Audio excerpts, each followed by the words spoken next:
निर्णय उद्या होण्याची शक्यता आहे, कारण उद्या सुप्रीम कोर्टामध्ये याबाबतची सुनावणी होणार आहे. मात्र त्याआधीच ज्येष्ठ विधिज्ञ अझीम सरोदे यांनी एक पोस्ट केलेली आहे, ज्याच्यामुळे पुन्हा एकदा राजकीय चर्चांना उधाण आलेलं आहे. आपल्या सोबत स्वतः असीम सरोदे सर आहेत.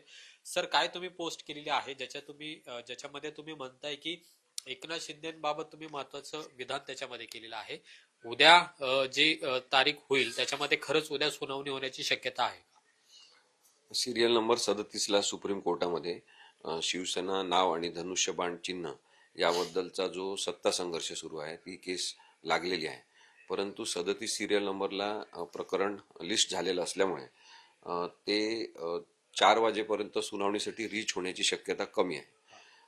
अशा वेळेस जर सकाळीच कोर्टाने ऐकून घेतलं आणि विनंतीला मान देऊन सांगितलं की ठीक आहे आपण हे प्रकरण घेऊ, कारण की आधी त्यांनी 21 आणि 22ला ही सुनावणी आपण ऐकू असं म्हटलेलं होतं. पण बाकीचे प्रकरण त्यांच्यासमोर असल्यामुळे तशी विनंती मान्य करतात का आपल्याला माहिती नाही.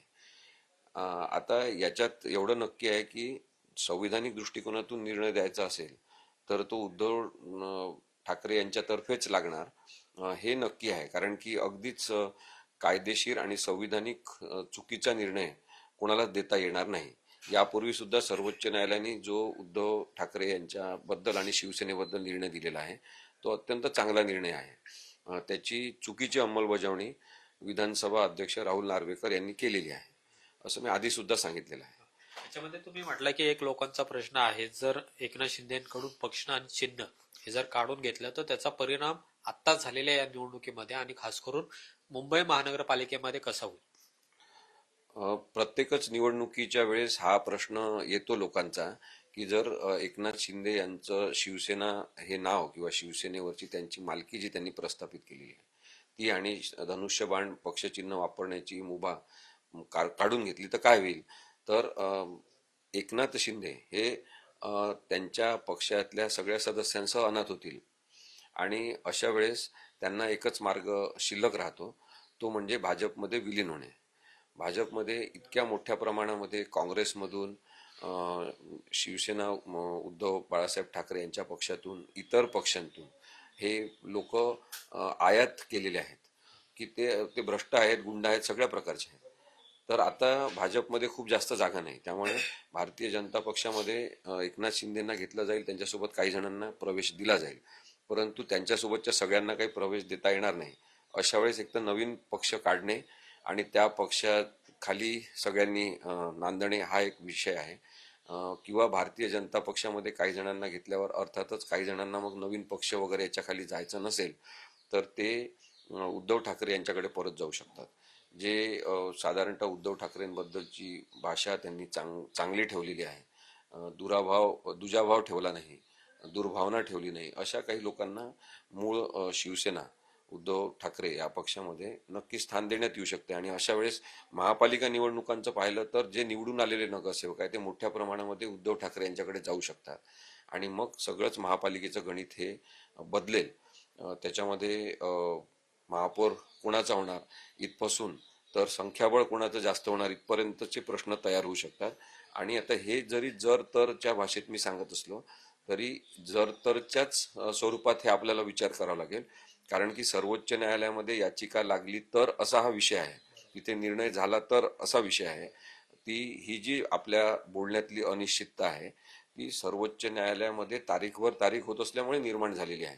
नाहीतर हे नक्की आहे की कोणताही निर्णय कधी पण लागला तरी तो उद्धव ठाकरे यांच्या बाजूनेच लागेल, ही संविधानिक सत्याची बाजू आपण समजून घेतली पाहिजे. याला जोडून एक प्रश्न आहे, म्हणजे हा सुद्धा जर तरवरचाच आहे. जर एकनाथ शिंदेकडून पक्ष आणि चिन्ह हे नाव जर काढून घेतलं तर आता जे एकनाथ शिंदेचे आमदार आहेत किंवा त्यांचे जे मंत्री आहेत यांच्या संदर्भातला काय होऊ शकतं? पण ज्यावेळेस निवडणुका झाल्या त्यावेळेस कायदेशीररित्या त्यांच्याकडे शिवसेना हा पक्ष आणि धनुष्यबाण हे चिन्ह सुपूर्द करण्यात आलेलं आहे. त्यामुळे त्या निवडणुका बेकायदेशीर आहेत, ते सगळे लोक अपात्र आहेत असं मुळीच म्हणता येणार नाही.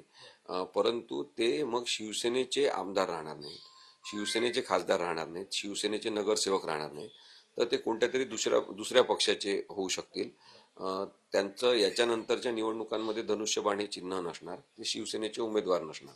तर हा राजकीय बदल एका संविधानिक निर्णयातून येऊ शकतो. म्हणून माझं असं सुद्धा म्हणणं आहे की न्यायालयातून सुरू झालेला सत्ता संघर्ष संपवण्याची संपूर्ण ताकद ही न्यायालयातच आहे आणि सर्वोच्च न्यायालयच ही सगळी सत्ता संघर्षाची जी बीजे आहेत ती उखडून फेकेल आणि एक संविधानिकता प्रस्थापित करेल. हे लवकर होणं गरजेचं आहे, कारण की तारीख पे तारीख आतापर्यंत आपण पाहतोय की होत गेलेला आहे. नाही, तारीख पे तारीख हा केवळ या केसचा प्रश्न नाही, हा अनेक केसेस मधला प्रश्न आहे. आणि ज्यांचा ज्यांचा न्यायव्यवस्थेवर विश्वास आहे त्या माझ्यासारख्या सगळ्यांना वाटते की कार्यपद्धती सगळ्याच न्यायालयांची बदलली पाहिजे आणि तारीख पे तारीख असं न होता तारीख पे जस्टिस असं झालं पाहिजे. प्रत्येक तारखेला न्यायाची चाकं पुढे सरकली पाहिजे, तर लोकांचा विश्वास लोकशाहीवर, लोकशाही यंत्रणांवर आणि न्यायव्यवस्थेवर राहील. आपल्याला न्यायव्यवस्थेवरचा विश्वास टिकवण्यासाठी सातत्याने काम करावं लागेल असं मला वाटतं.